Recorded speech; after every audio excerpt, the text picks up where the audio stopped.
Binalita noong mga nakaraang buwan, na ang Philippine Navy ay nasa final stage na sa pagbili ng dalawa pang mga frigates, na sinabing mas malaki ito kaysa mga kasalukuyang Malvar class.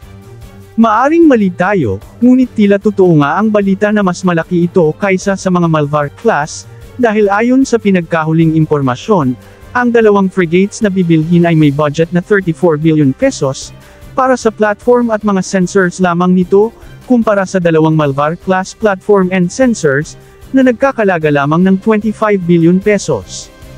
9 billion pesos ang diferensya ng presyo ng dalawang acquisition, na nagpapahiwatig na mas malaki nga ang parating na dalawang bagong frigates.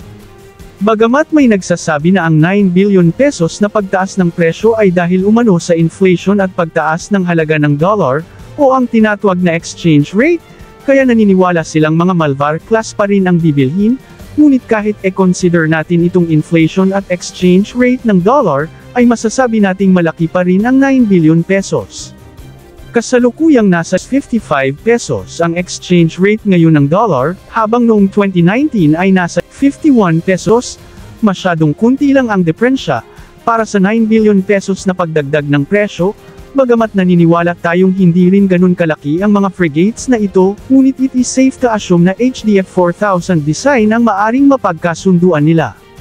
Bagamat ang HDF 6000 design, ino-offer din sa Philippine Navy, ngunit ito ay nagdedepende kung may budget ba ang Philippine Navy para sa ganito kalaking barko. Ang bad news is, tila pareho lamang ang armaments ng bibiling mga malalaking frigates, dahil ang budget para sa armaments and munitions nito, ay 9 billion pesos din katulad ng Malvar class. Ibig sabihin armado lang din ito ng dalawang quadruple launchers na anti-ship missiles, 16 cells na vertical launch system sa air defense, at isang close-in weapon system, at syempre ang auto-Malari main gun. Safe na rin na ating i-assume, na ang purpose sa pagbili ng malaking frigates, ay para sa endurance lamang, o ang pagpanatili nito sa operasyon sa karagatan, at hindi sa pagkakaroon ng mas heavy na armaments. Ganun pa man, ang lahat ng ito ay kuro-kuro pa lamang base sa available na impormasyon, at ang lahat ay maaring magbago, kapag lumabas na ang final specifications na ni-require ng Philippine Navy. Sa ating palagay, mas nakakabyutong magdagdag na lang ang Philippine Navy ng dalawa pang Malvar class, at ang diferensya na 9 billion pesos, ay edagdag na lang sa upgrade ng vertical launch system nito, into 32 cells na Mk-41 VLS ng Amerika, para magbigay ng mas malakas na firepower at defense capabilities, sa mga frigates na ito, dahil ito ang magiging flagship ng ating bansa. Samantala, bagamat nauna nang nakalutang sa tubig ang pinakauna sa 6 na offshore patrol vessels ng Philippine Navy, na kasalukuyang ginagawa sa Hyundai Heavy Industry sa Ulsan, South Korea, ngunit kumpirmadong ang formal launching ceremony nito ay gaganapin ngayong June 11, at dadaluhan ito ng mga opisyal ng Department of National Defense at Philippine Navy.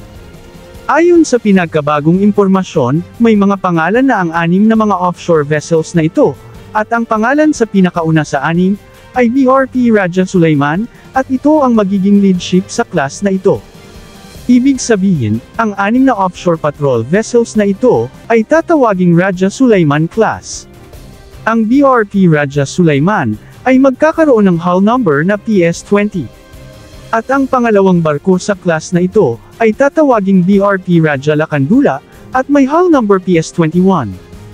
Ang pangatlo ay tatawaging Raja Humabon, na may hull number na PS-22. Ang pang-apat ay tatawaging Sultan Kudarat, at may hull na number PS-23, ang pang-5 ay BRP Dato Marikudo, at may hull number ito na PS-24, at ang pang-6 o pinakahuli, ay tatawaging BRP Dato Sikatuna, at may hull number ito na PS-25. Di tulad ng mga Malvar class at Jose Rizal class, bagamat iisa lang ang hull design nila sa mga offshore patrol vessels na ito, ngunit ang Raja Sulaiman class offshore patrol vessels, ay armado lamang ng 76 mm auto-Malari bilang main gun, at mga machine guns, kapag e-deliver na sa ating bansa.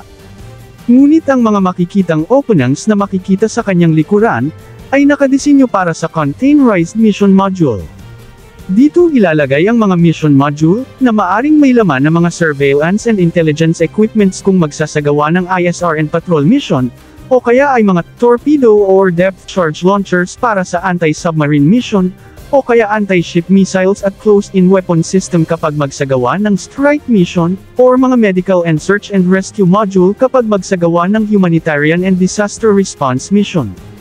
Ibig sabihin ng mga barkong ito hindi natin pwede kumpara sa mga kasalukuyang mga patrol ships natin ngayon, na mga Jacinto class at Del Pilar class. Ang mga offshore patrol vessels na ito ay pinagawa ng ating Philippine Navy na may malinaw na hangarin at pakay, ang maging mga multi-role platform. At higit sa lahat, ang mga ito ay kasing importante din ng mga frigates at corvettes. Kung sakaling magkatotoo na magtuloy-tuloy pa ang AFP Modernization Program hanggang 2040, ang mga offshore patrol vessels na ito ay hindi mahirap i-reclassify at magiging mga corvettes. Ito ay napaka-flexible, depende sa kung ano ang gagawin ng Philippine Navy. Samantala, habang ang South Korea ay nangungunang supplier ng mga fighter jets, na anumang oras mula ngayon ayon sa mga South Korean defense sources ay magpirmahan na ang isa pang squadron ng mga FA-50 para na naman sa Philippine Air Force, at naghahanda na rin ang Philippine Navy sa pagtanggap ng isa pang Malvar-class frigate na BRP Diego Silang, at naka-launch na rin sa tubig ang isa sa 6 na offshore patrol vessels. Nakatuon din ngayon ang South Korea sa pag-supply ng multi-launch rocket system sa ating armed forces. Nagtungo sa South Korea ang delegation ng ating Department of National Defense, upang dumalo at saksihan ang mga latest na kagamitang pandigma meron ang South Korea, sa International Maritime Defense Exhibition, o MADEX, noong May 28 sa large port city ng Busan South ng Seoul. Sa nasabing event, pinakita ng South Korea ang mga makabagong kagamitang maaring magustuhan ng ating mga sundalo. Ang Chunmo Multi-Launch Rocket System ng Hanwha Aerospace, ay isa sa itinutulak ng Hanwha Aerospace, na makapasok sa inventaryo ng ating Philippine Army. Ang K239 Chunmo Multiple Launch Rocket System, ay ang nangungunang alternative ng Pilipinas sa M142 HIMARS ng Lockheed Martin ng Amerika, dahil sa pagiging cost-effective nito pagdating sa operational cost and maintenance, na 6 sa financial capability ng bansa.